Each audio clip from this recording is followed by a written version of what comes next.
thicker than its predecessor due in large part to that big display, and the phone is also about 15 grams heavier. But the S5 does move away from the glossy feel of the S4 as Samsung has opted for a soft touch material for the back. On the front, we do still have the same layout, but instead we have a change from the menu button of the S4 to a recent apps button for the S5.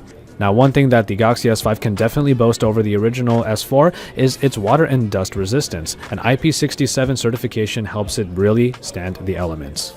As far as the screens go, we do have a slightly larger screen on the Galaxy S5, the Super AMOLED screen coming in at 5.1 inches compared to the 5-incher that was on the Galaxy S4. Yes, these are essentially identical screens, however, and that means that you have some oversaturated colors, but overall really good and enjoyable performance in that user experience for the display.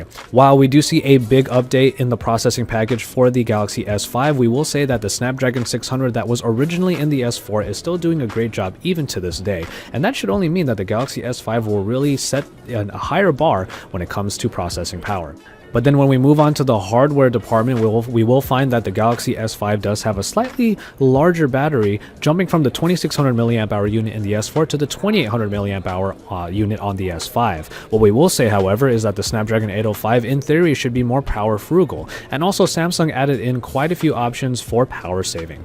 When it comes to the new features, however, everything that came from the S4 does make it to the S5, and then you have the additions of the fingerprint scanner, which is a slide type, and also the heart rate monitor that's found on the back. When it comes to the cameras, we do see that the 13 megapixel unit on the Galaxy S4 is looking to be trumped by the 16 megapixel ISOCELL sensor that has been introduced in the Galaxy S5. This is a sensor that is supposed to take pictures with less noise and even in low light conditions produce a very nice picture. Now, the app on the S5 has also been redone from the S4, touting all of its settings. When you hit the settings button, everything comes up that you'll be able to tweak for good smartphone photography. And in the end, we do see that the S5 is looking to just be a better camera overall compared to the S4. And finally, when it comes to software, we were really hoping that there was going to be a big evolution from the S4 to the S5 when it comes to TouchWiz. Unfortunately, some of the aspects of TouchWiz were changed, but not enough in order to make it really feel like a big difference. The inclusion of a recent apps button on the S5 does allow it to have a little bit more multitasking that is more easily accessible, as you can just jump in and out of apps very easily instead of having to hold the home button in the S4. And finally, the My Magazine UI has been brought to the front and is now a second screen all the way on the left, much like a Google Now in stock Android. So it does change a few of the aspects, but in the end, TouchWiz still pretty much looks like TouchWiz. So if you were expecting a big change between the S4 and S5, you probably didn't get it here.